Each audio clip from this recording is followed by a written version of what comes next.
We're live from New Delhi. You're watching DD India News, India's voice to the world. I'm Lipakshi Khurana. Coming up in the next hour. Israel's army chief vows to hit back Iran if it retaliates. US expresses concern over the situation in northern Gaza.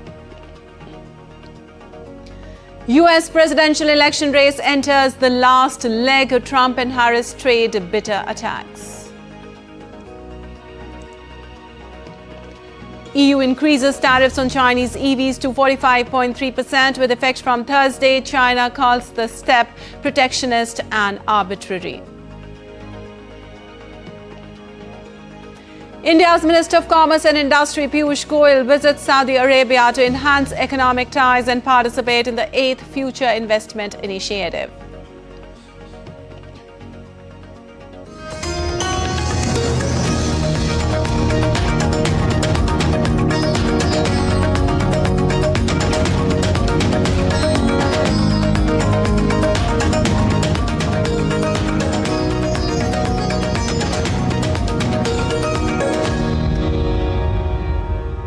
And the top story this hour, the United States has expressed concern about the loss of lives in an Israeli strike on a residential building in northern Gaza. At least 93 people were dead and several reported missing after the strike hit Beit Lahia city on Tuesday. The Israeli military has been operating in northern Gaza in recent days, targeting Hamas. The Israeli military acknowledged reports of civilians harmed in the airstrike, stating that the details of the incident were under investigation. U.S. State Department spokesperson Matthew Miller said U.S. officials had reached out to the government of Israel to ask what happened, adding he could not speak about the total death toll. We are deeply concerned by the loss of civilian life in this incident. We have reached out to the government of Israel to ask what happened here, and Israel has decimated Hamas's military capabilities. And all of that, getting to here, came at great cost to civilians in Gaza, which is, of course, often the case when civilians are caught in the crossfire in conflict. And it is another reminder of why we need to see an end to this war. Meanwhile, in Lebanon, Hezbollah has named Naim Qassem as its new leader, but Israel said his tenure would be temporary, an apparent threat after it killed his predecessor Hassan Nasrallah in Beirut over a month ago. Qassem was appointed as Hezbollah's deputy chief in 1991 by the group's then Secretary General Abbas al-Masawi, who was killed by an Israeli helicopter attack the following year. Qassem remained in his role when Nasrallah became leader and has long been one of Hezbollah's leading spokesmen. Since Nasrallah's killing, Qassem has given 3 televised addresses, including one on October 8th, in which he said he supported efforts to reach a ceasefire for Lebanon.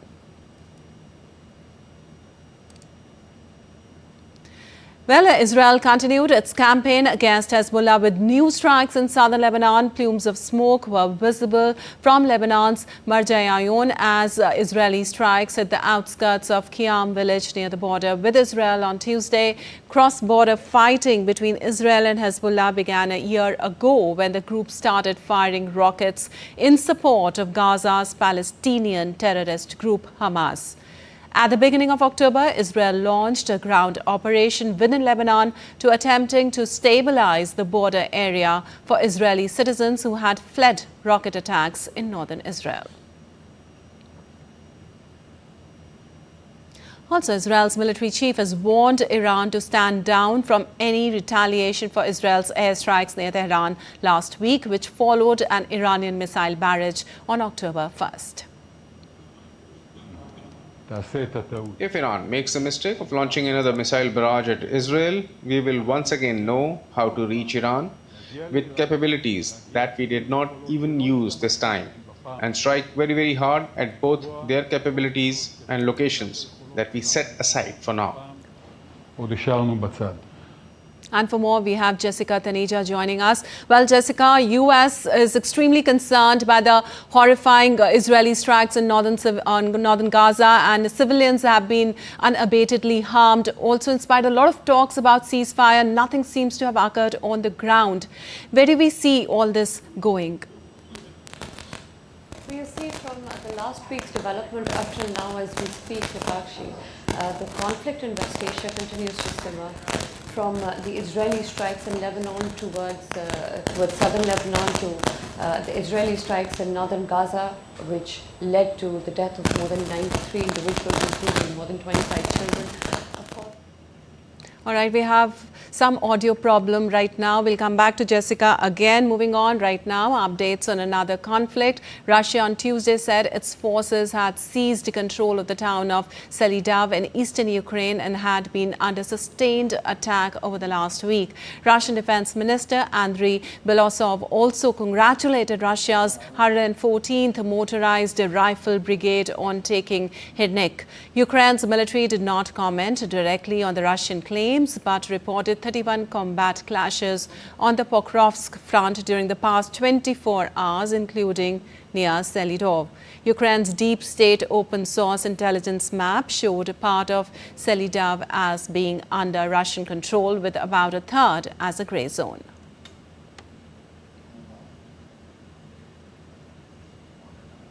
Well, also, President Vladimir Putin kicked off the training exercise on Tuesday at a critical point in the Ukraine conflict. Russia's defense minister, Andriy Belosov, said that the exercise is aimed to stimulate a massive nuclear strike in response to a first strike by an enemy. The Kremlin spokesman Dmitry Peskov said that the drill was a regular planned event involving the launch of ballistic and cruise missiles. Defense Ministry further added that as part of the exercise, a Yars intercontinental ballistic missile was launched from the Plesetsk Cosmodrome in northwest Russia to the Kurak test range in Kamchatka in the Far East.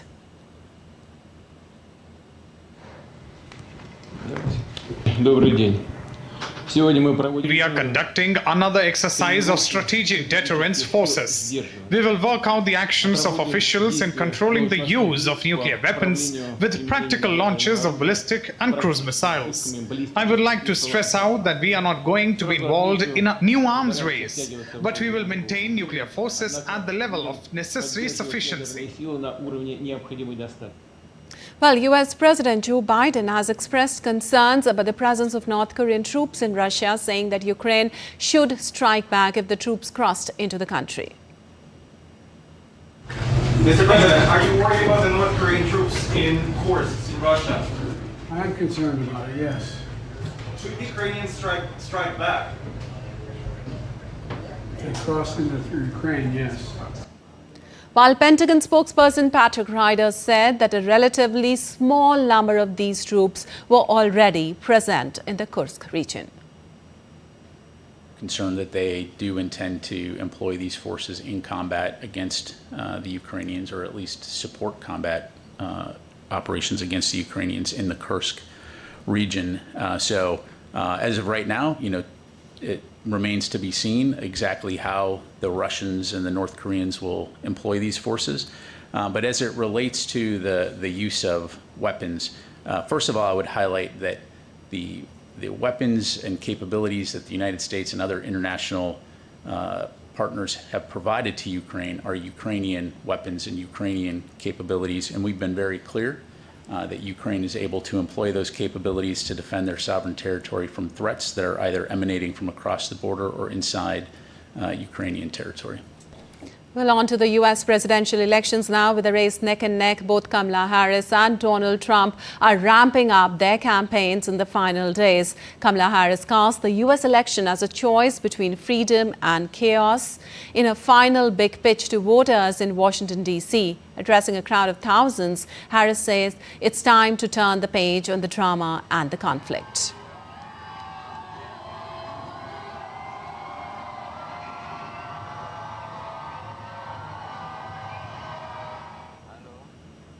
One week from today, you will have the chance to make a decision that directly impacts your life, the life of your family, and the future of this country we love. And it will probably be the most important vote you ever cast. And this election is more than just a choice between two parties and two different candidates. It is a choice about whether we have a country rooted in freedom for every American or ruled by chaos and division. Well, earlier, Donald Trump defended his New York rally as a love fest, despite criticism sparked by comedian Tony Hinchcliffe calling the U.S. territory of Puerto Rico a floating island of garbage. Despite a firestorm of outrage on social media from Democrats as well as some leading Republicans, Trump made no apology for the racist comments. Instead, he brushed off the critics who compared it to a 1939 Nazi event at the arena.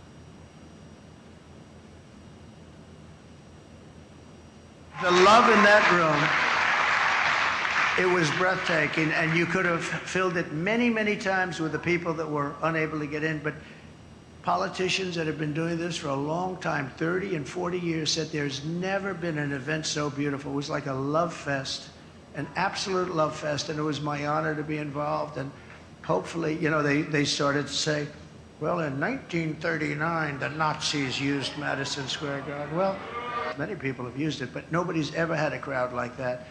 And I tell you what, right now, nobody's ever had love like that. That was love in the room, and it was love for our country.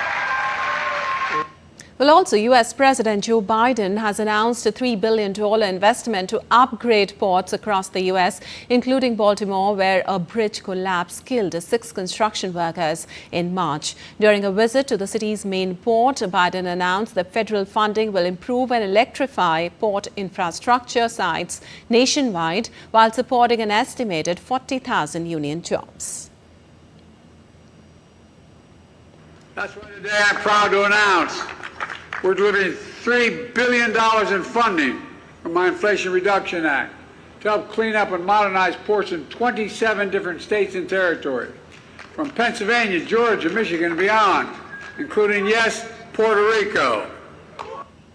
Well, earlier, President Biden joined hundreds of young voters in his home state of Delaware to cast his early ballot. He expressed his pride in supporting Vice President Kamala Harris and other Democratic candidates, emphasizing the importance of participating in this pivotal election. And in the wake of the upcoming election, several celebrities have voiced their hopes and concerns about the issues they want the next president to tackle. Celebrities like Oscar winner Matt Damon, Sir Ian McKellen and more shared their presidential priorities.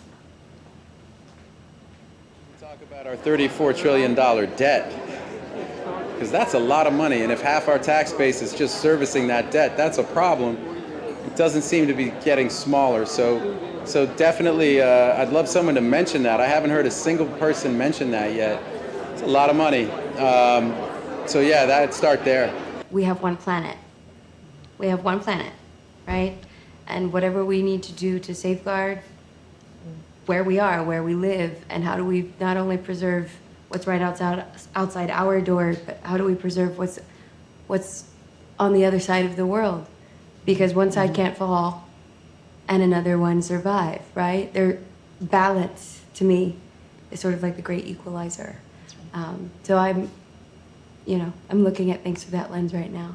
I mean, there's so many issues to focus on. You know, at this point, it's about peace for me across the board. So,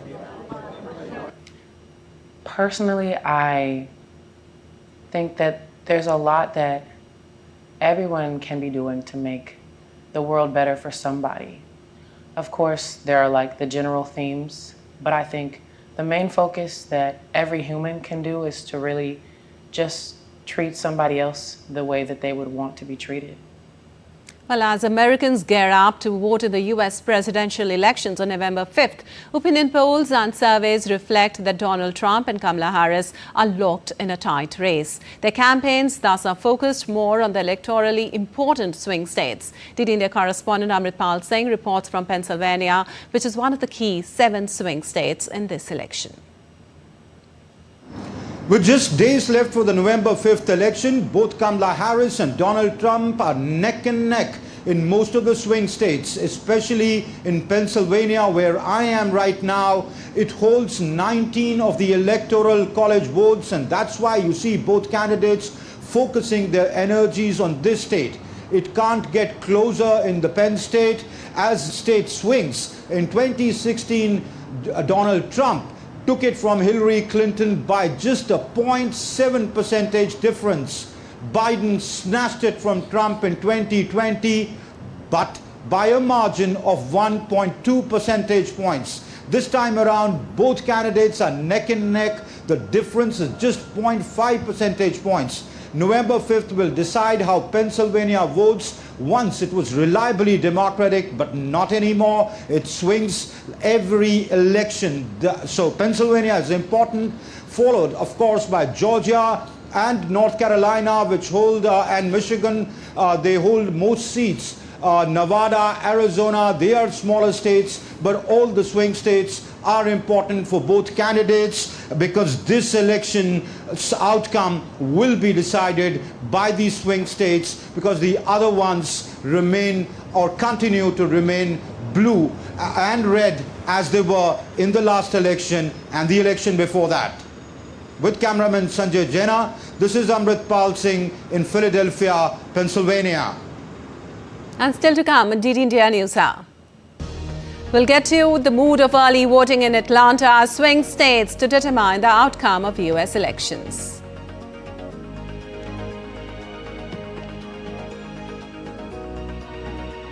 Ahead of the general election scheduled on the 14th of November, postal voting to take place today in Sri Lanka. And we'll give you weather updates as heavy rains cause flash floods and red alerts in Spain.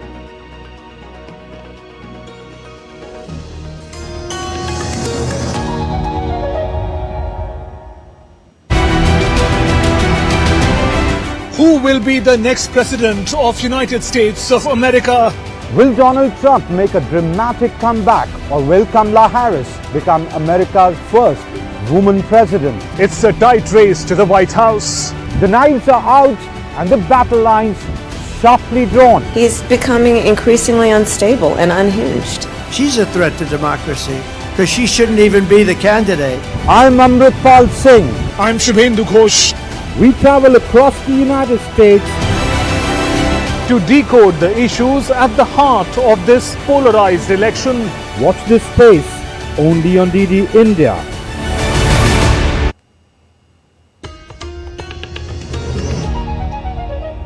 Welcome back. You're watching DD India News Hour. Lipakshi Khuranan moving on. Early voting is underway in the key swing state of Georgia. Nearly 40% of the registered voters have cast their ballot. DD India's correspondent Shubhendu Ghosh visits a polling booth in Atlanta and evaluates the mood of the voter. We are at an early voting station in Atlanta. This is the capital of Georgia, one of the 7 swing states which are expected to determine the outcome of the US presidential elections. Some 2.6 million voters have already cast their ballot. That's about 40% of the registered voters here. Georgia has 16 electoral votes for grabs. The early voting started on October 15th, will continue till 1st of November. In 2016, it was Donald Trump who won the state. In 2020, it was Joe Biden. Voting early shows that you actually do truly care about what is happening in this country or what's going to happen to it. We can kind of turn around a whole situation of the voting. Yeah, I think our votes definitely do matter the most. Everyone has a set agenda, and they want to have different laws or different things put in place. So I think it's very important to see who you're voting for. A lot of people my age don't have like a good awareness about voting, and like they see it as something that they should let like other people vote for, and that they don't have control.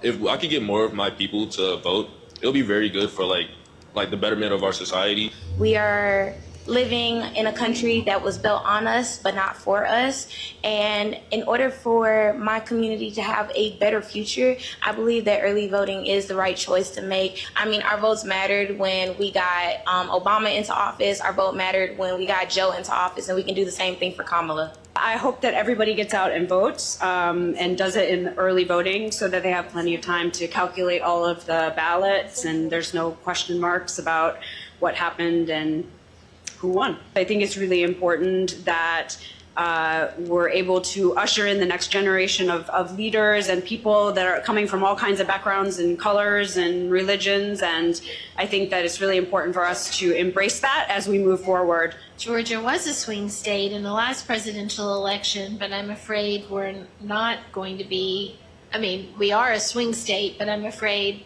Donald Trump might win this state this time, which is not what I nor my husband, I think, would want. We're very anti-Trump and think he's a fascist and presents an enormous danger to our country and to democracy as we know it. For Donald Trump to win Georgia, he must keep the sizable Republican voter base intact.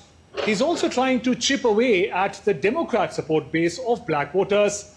For Kamala Harris, the black voters must come out in support in large number for her. With camera person Jaishankar, Shubhendu Ghosh for DT India in Atlanta.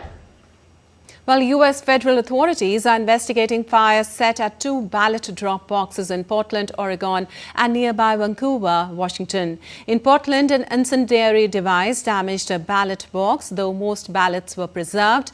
In Vancouver, a ballot box near a bus station was also set on fire, impacting hundreds of ballots.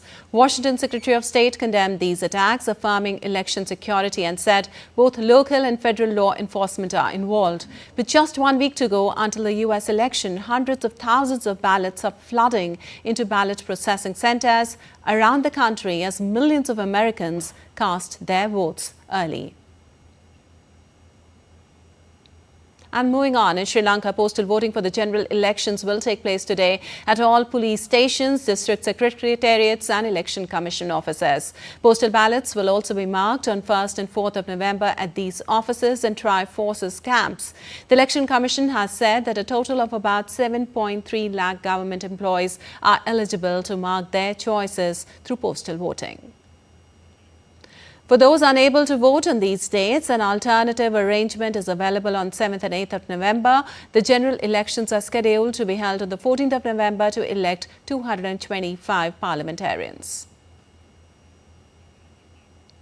And Bangladesh Law Affairs Advisor of the Interim Government of Bangladesh, Asif Nazrul, said on Tuesday that a search committee has been formed to establish the Election Commission.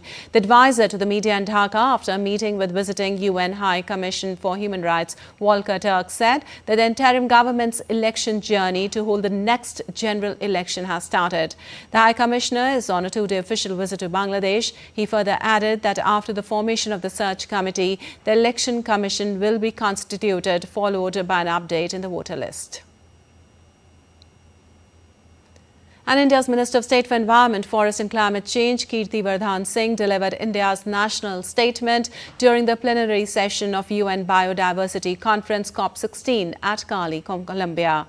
In his address, the minister noted that India has been at the forefront of taking initiatives, executing programs and fostering collaborations to conserve our rich biodiversity. He highlighted that initiatives like Mission Life, Lifestyle for the Environment, International Big Cat Alliance, Ek Ped Maa Ke Naam or Plant for Mother campaign and Namami Gange program stand as a testament to India's commitment to the cause.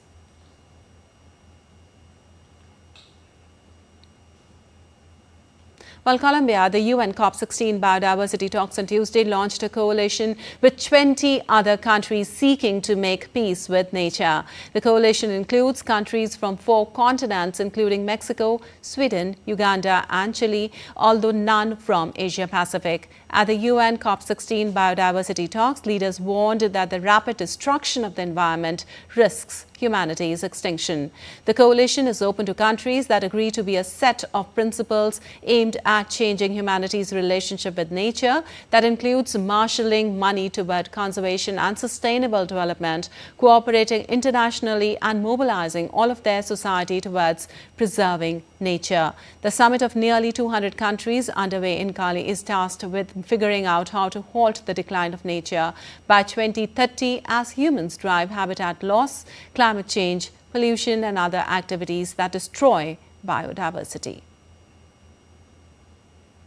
And speaking at the UN Convention on Biological Diversity in Colombia, UN Chief Antonio Guterres called for urgent action to protect the environment and life on Earth. Guterres stressed that nature is life, and yet we are waging war against it.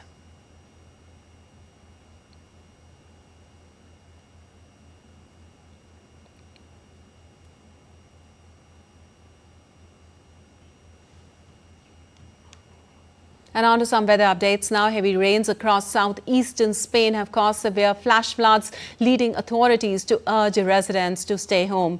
Valencia is under red alert with a high-level warning in parts of Andalusia, where a train derailed from intense rainfall. Local emergency services have called on a military unit for rescue assistance. Scientists warn that such extreme weather events are becoming more common due to climate change and Mediterranean warming.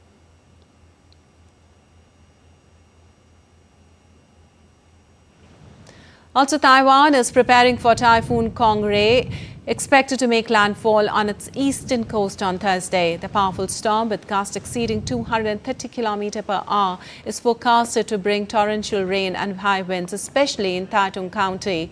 Up to 1.2 meters of rain could fall in mountainous areas, while strong winds may impact coastal zones. The Central Weather Administration also predicts heavy rain in Taipei as Kongray crosses southern Taiwan and moves towards China.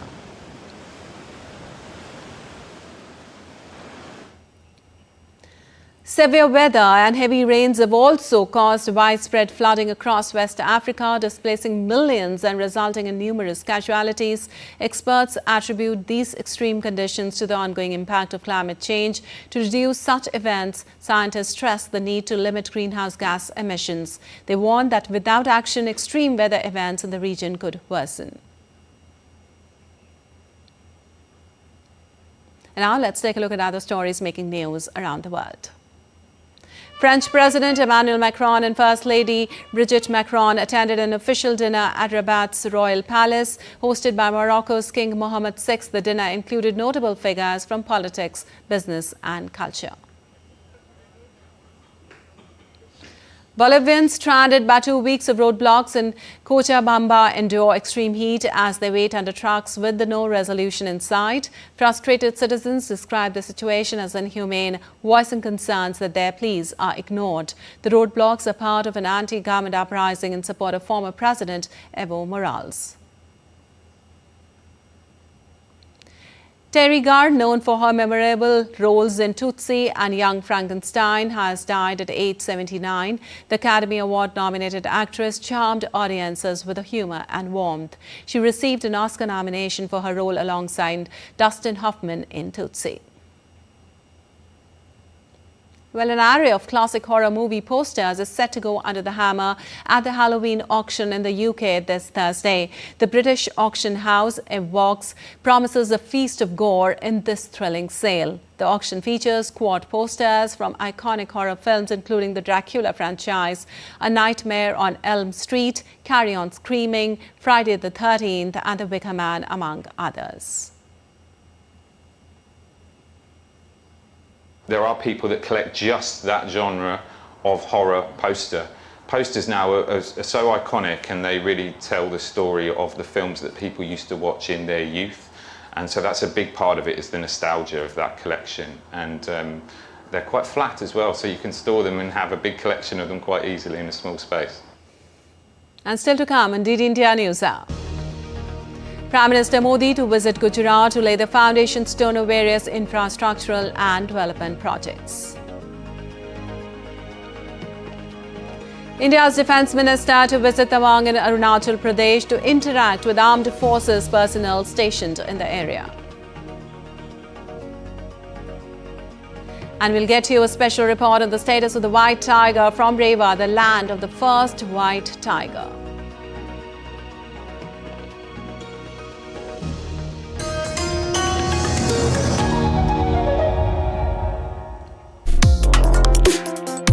Complex issues, hidden agendas, twists and turns, strategic games. We think all dots are linked. We just need to connect them. Join me every week as I connect the dots to unravel hidden designs in statecraft, mysteries, and decode issues that matter to you. Watch Connecting the Dots with me at these times on DD India.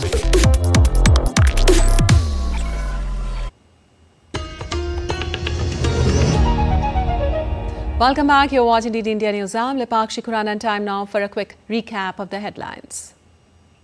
Israel's army chief vows to hit back Iran if it retaliates. US expresses concern over the situation in northern Gaza. US presidential election race enters the last leg. Trump and Harris trade bitter attacks. EU increases tariffs on Chinese EVs to 45.3% with effect from Thursday. China calls the step protectionist and arbitrary. And moving on, Prime Minister Narendra Modi to be on a two-day visit to the Indian western state of Gujarat. The Prime Minister will inaugurate and lay the foundation stone of various infrastructural and development projects worth over 280 crore rupees in Ekta Nagar. These projects aim to enhance the tourist experience, improve accessibility and support sustainability initiatives in the area. Later, Prime Minister Modi will also address the officer trainees of the 99th Common Foundation course in Arambh 6.0. On Thursday, Prime Minister will participate in Rashtriya Ekta Divas celebrations and will offer floral tribute at the Statue of Unity. And India's Commerce and Industry Minister Piyush Goyal is visiting Saudi Arabia to explore new avenues of economic cooperation. During the visit, Minister Goyal will also participate in the 8th edition of the Future Investment Initiative in Riyadh. The minister will also hold bilateral meetings with key Saudi ministers to discuss collaborative efforts in energy transition, digital transformation and trade facilitation. He will co-chair the second ministerial meeting of the Economy and Investment Committee under the India-Saudi Strategic Partnership Council, focusing on sectors like agriculture, food security, energy, technology and infrastructure. The minister will also unveil the One District, One Product wall at the Indian Embassy. And India's Defence Minister Rajnath Singh, accompanied by Minister of Parliamentary Affairs Kiren Rijiju, has departed New Delhi for a two-day visit to Tawang in Arunachal Pradesh. In a post on X, Rajnath Singh said that he looked forward to interact with armed forces personnel stationed in the area. During the visit, the minister will also attend the inauguration of a museum dedicated to Major Ralangnau Bob Karthing, a distinguished Indian Army officer honoured for his bravery. And the third edition of Acing Development of Innovative Technologies with IDEX Talent and 13th edition of Defence India Startup Challenges were unveiled by Defence Minister Rajnath Singh during Naval Innovation and Indigenization Organisation Seminar Swavalamban at Bharat Mandapam in New Delhi on Tuesday. These challenges aim to advance indigenous defence technologies and operational efficiencies. The Defence Minister also felicitated IDEX winners and hackathon awardees on the occasion. The Minister acknowledged the role of public and private sectors in defence innovation and production. He said that nothing is more powerful than an idea whose time has come. Bharat में research and development, innovation और technology development की बढ़ती हुई गति को मैं खुद अपनी आंखों से देख पा रहा हूं। इस बात की पुष्टि मैं इस प्रकार से कर सकता हूं।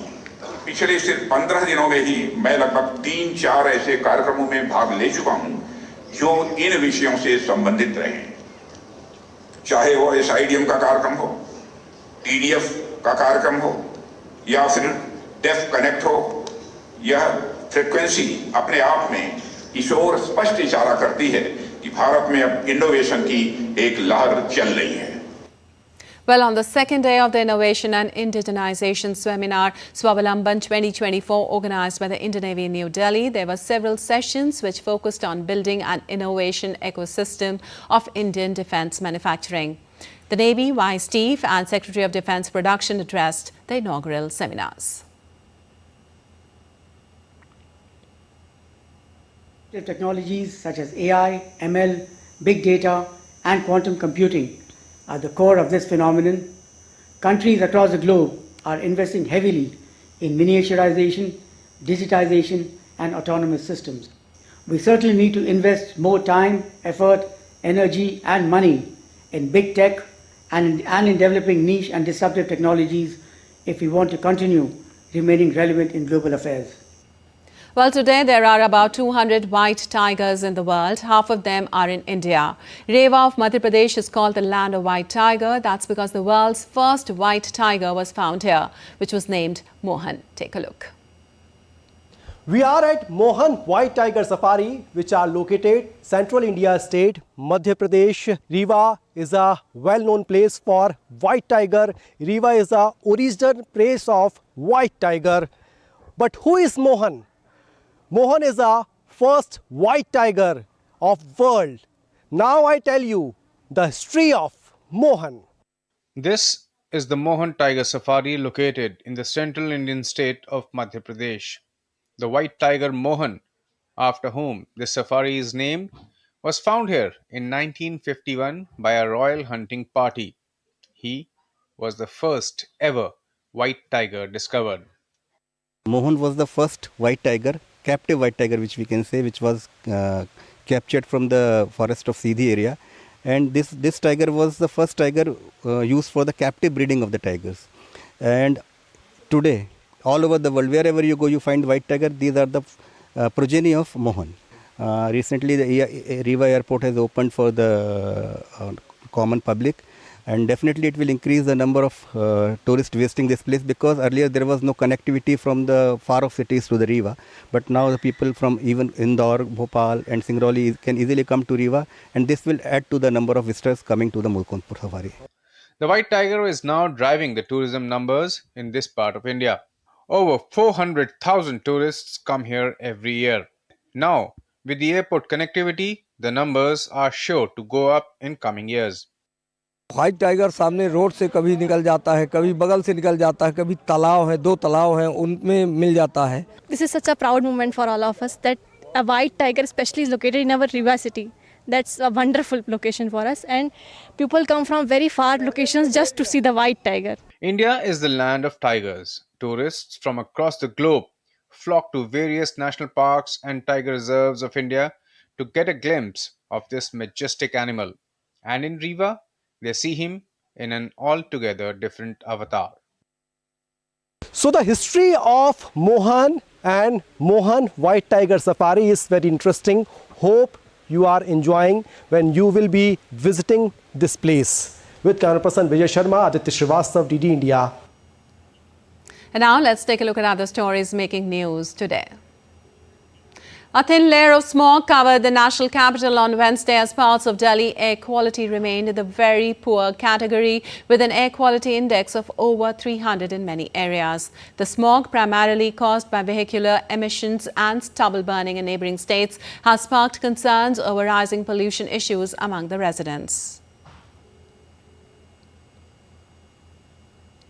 A hand wash awareness campaign was organized in Trichy, Tamil Nadu to educate the children on the importance of hand hygiene in preventing the spread of diseases. The initiative aimed at promoting better hygiene practices, particularly focused on children and elderly individuals, highlighting the crucial role of hand hygiene in preventing common infections. A new jungle safari was inaugurated in Dwarka, Gujarat. The safari aims to offer visitors a unique and immersive experience of the rich biodiversity within the Barda Wildlife Sanctuary. Known for its vibrant greenery, Barda Hills has become a popular spot for wildlife enthusiasts, ecotourists and nature lovers. On the occasion of Naraka Chaturdashi, a large number of devotees gathered at Prayagraj's iconic Leti Hanuman Mandir to offer prayers and seek blessings. Devotees performed rituals and offered flowers, sweets and oil lamps. Lord Hanuman idol. The day holds great spiritual significance, marking Lord Hanuman's benevolence in protecting devotees from negative energies.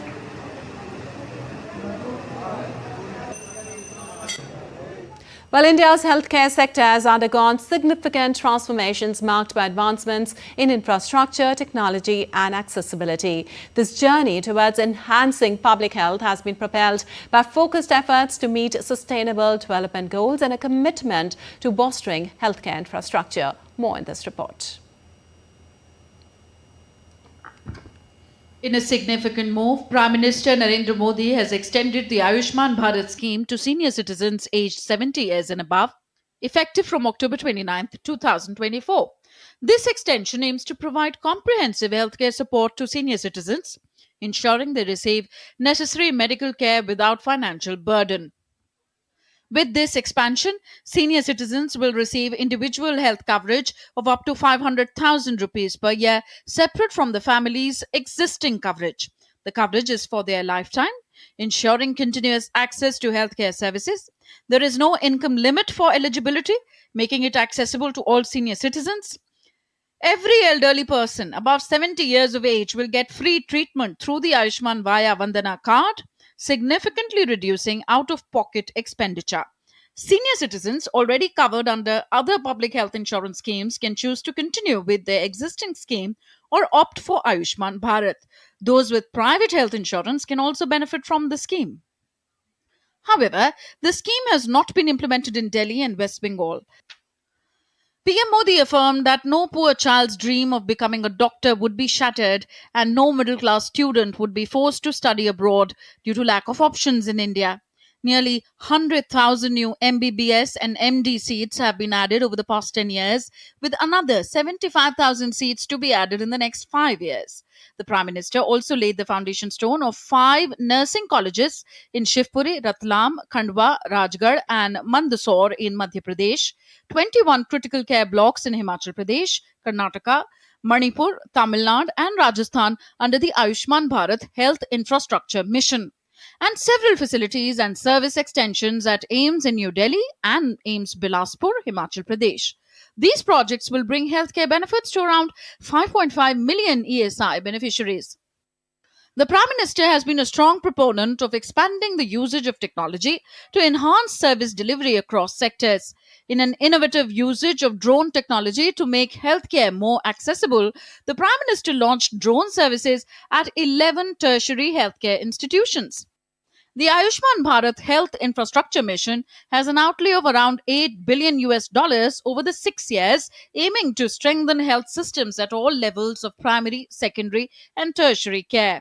This includes establishing 17,788 rural and 11,024 urban health and wellness centers, setting up 3,382 block public health units, establishing health labs in all districts, building critical care hospital blocks in districts with populations over 500,000, and launching helicopter emergency services and drone-based healthcare delivery. The Prime Minister also launched a nationwide campaign, Desh Ka Prakriti Parikshan Abhiyan, aiming to raise health awareness among citizens.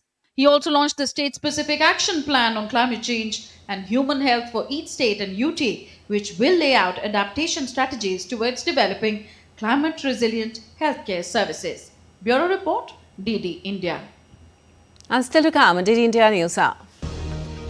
Indian women team defeats New Zealand by 6 wickets in third one-day cricket match in Ahmedabad to clinch series 2-1.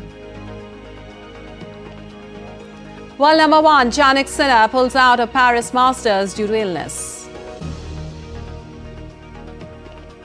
And we get you a quick glimpse into how people have geared up to celebrate the Festival of Lights in India and abroad.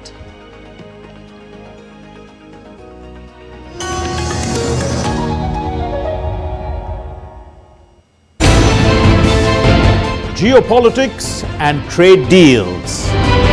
Economic challenges amid development. Hard work and the path to prosperity. It's the economy always. Between walkers, money is what money does and says. Supply creates its own demand. Between the bulls pulls and bears tears. When supply chains globalization and India rises to the podium. We'll get you centered with the Economic Brief at 8 p.m. every Thursday on DD India.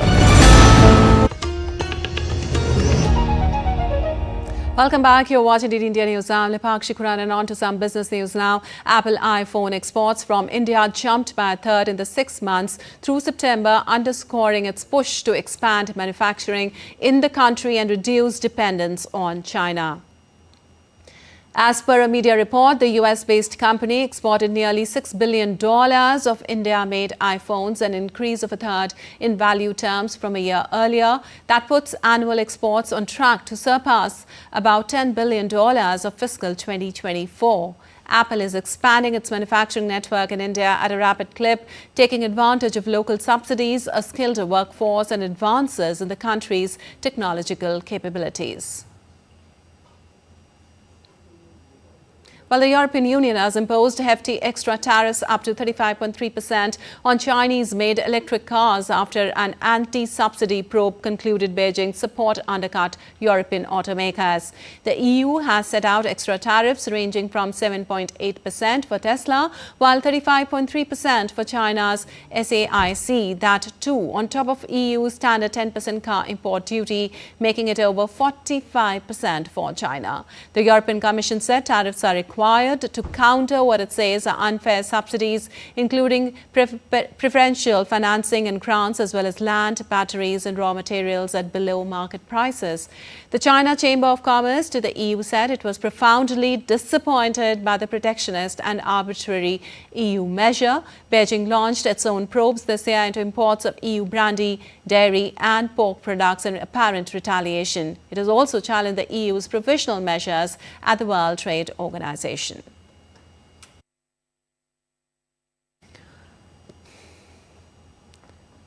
While the United States and Taiwan will begin negotiations in the coming weeks to work on an agreement to address double taxation issues. According to U.S. Treasury Department, both sides have said such an agreement will foster more investment, and Taipei has long pushed for it.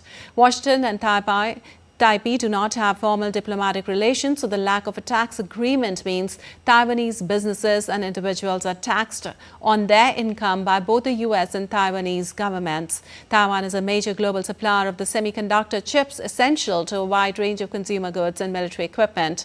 Washington has been keen to get Taiwanese chip companies to build factories in the United States. And in Argentina, public employees have launched a 36-hour strike to protest budget cuts, layoffs and low wages under President Javier Milei's government. Led by the Association of State Workers, the strike began with a march to the Ministry of Deregulation and State Transformation in Buenos Aires. The action involves air, rail, subway and bus workers, heavily affecting transportation in the capital.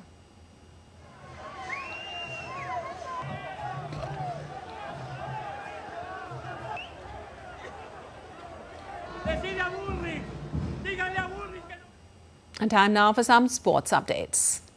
India clinched the three-match one-day series against New Zealand by beating the Kiwis by 6 wickets in final ODI in Ahmedabad. Powered by Smriti Mandhana's sensational turn on 122 balls and skipper Harmanpreet Kaur's 59 runs knock, India successfully chased down 233-run target in 44.3 overs. Mandhana, who hit his 8th ODI century, also made history, going past Mithali Raj's tally of most hundreds by an Indian women's batter in ODIs. After opting to bat first, the White Ferns were bowled out for 232 in 49.5 overs. With this win, host managed to claim the series 2-1.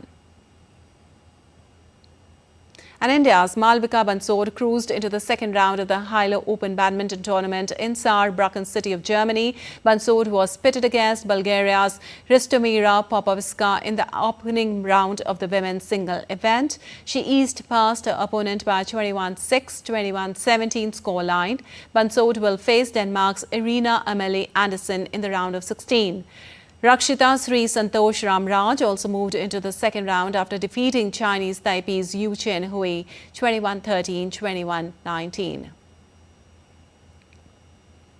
While number 2, Carlos Alcaraz opened his account at the Paris Masters with a convincing 7-5, 6-1 victory over Nicolas Jarry. Alcaraz breezed past the Chilean by hitting 13 winners and only 6 unforced errors. The Spaniard will be looking to close the 4,300-point gap on world number 1 Jannik Sinner. In another match, Argentine Francisco Cerundolo scored a 7-6, 7-6 win over Russian Andrei Rublev in the second round. Italian Matteo Brentini fell to Aussie Alexei Popyrin, while American Francis Tiafoe lost to Frenchman Giovanni Mapecci Pericard in 3 sets. Also, world number 1 Jannik Sinha has withdrawn from the Paris Masters due to an illness. The 23-year-old has been replaced by Frenchman Arthur Suzox in the draw. Sinha said, "I have a virus at the moment which will pass in the next 2 or 3 days. Body-wise, I'm not ready to compete." He's expected to take part in the Davis Cup finals. Sinha enjoyed a sparkling 2024 season. He won his first 2 Grand Slam titles, the Australian Open and the US Open also. And West Indies have announced their 15-man squad for their one-day international series against England. Shimron Hetmyer returns to the side, having last played in December 2023 when he was part of the 2-1 win over England. He's replaced Alec Athanasis in the squad that toured Sri Lanka earlier this month. The 3-match ODI series begins in Antigua on Thursday before the final showdown in Barbados on November 6th. West Indies will face England again in a 5-match T20 series starting on November 9th.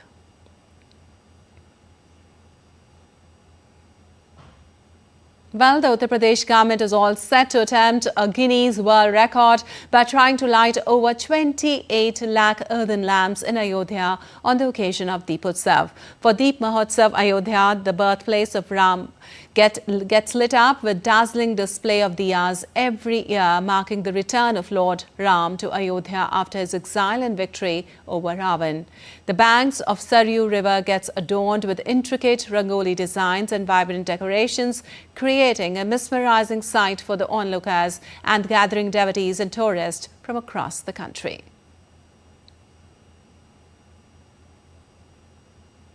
Also, Dubai is gearing up for Diwali with grand celebrations planned across major venues. Global Village, one of Dubai's premier cultural destinations, has already begun transforming its grounds for the festival. Skilled artisans are crafting a spectacular 5-8-meter Rangoli installation in front of the main stage. In anticipation of festive shoppers, the venue has established a dedicated Festival of Lights market. Meanwhile, the historic Al Saif district has come alive with the Noor Festival of Lights, a rich cultural program featuring folk music, poetry recitals and dance performances drew hundreds from the Indian community. Students at various Indian curriculum schools will also enjoy a 4-day weekend, with some receiving 5 days off for Diwali celebrations. These preparations reflect the Emirates' commitment to embrace diverse cultural celebrations, especially for the 3.5 million strong Indian expatriate community.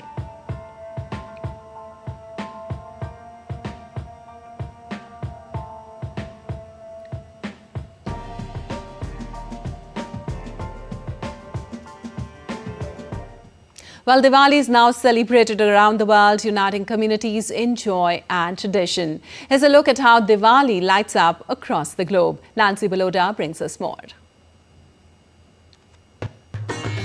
Diwali spirit has travelled worldwide with celebrations that embrace local culture.